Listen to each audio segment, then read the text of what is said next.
ಪ್ರಮುಖವಾಗಿ ಸರ್ ದೆಹಲಿಯಲ್ಲಿ ಕೂಡ ತಾವು ಲಾಬಿಯನ್ನು ನಡೆಸ್ತಾ ಇದ್ದೀರಿ. ಒಂದು ಆರೋಗ್ಯ ವಿಚಾರವನ್ನ ಇಟ್ಕೊಂಡು ಮುಂದೆ ಇಟ್ಕೊಂಡು ಒಂದು ಕಿವಿ ಚುಚ್ಚುವಂತ ಕೆಲಸ ಯಾರು ಮಾಡಿದ್ರಿ ಸರ್? ಇದು ಅಪಪ್ರಚಾರ ಮಾಡ್ತಾ ಇರತಕ್ಕಂಥ ಅಲ್ಲ. ಈಗ ಈ ತರ ನೀವು ಪ್ರಶ್ನೆ ಕೇಳಿದ್ರೆ ನಾನು ಏನ್ ಹೇಳಿ? ಸ್ವತಃ ಅವರು ಬಸವರಾಜ ಶಿವಣ್ಣ ಅವರು ಏನ್ ಹೇಳಿದಾರೆ? ಹೌದು, ನಾನು ಇವತ್ತು ಜಿಲ್ಲಾಧ್ಯಕ್ಷರಿಗೆ ಹೇಳಿದ್ದೀನಿ.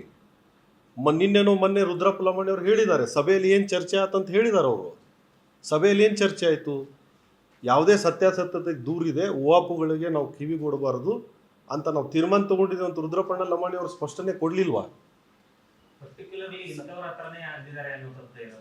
ಯಾರು ಇಲ್ಲ. ಅವ್ರ ಹತ್ರ ಯಾರು ಹೇಳಿದಾರೆ ಹೇಳ್ಬೇಕಲ್ಲ. ಈಗ ನಾನು ಏನಾದರೂ ಒಂದು ಹೇಳಿಕೆ ಕೊಡಬೇಕಾದ್ರೆ ನಾನು ಹೇಳಬೇಕಲ್ಲ ಯಾರು ಹೇಳಿದ್ದಾರೆ, ಎಲ್ಲಿ ಹೇಳಿದ್ದಾರೆ. ಸುಮ್ಮನೆ ಆರೋಪ ಮಾಡೋದ್ರಲ್ಲಿ ಏನು ಅರ್ಥ ಇದೆ?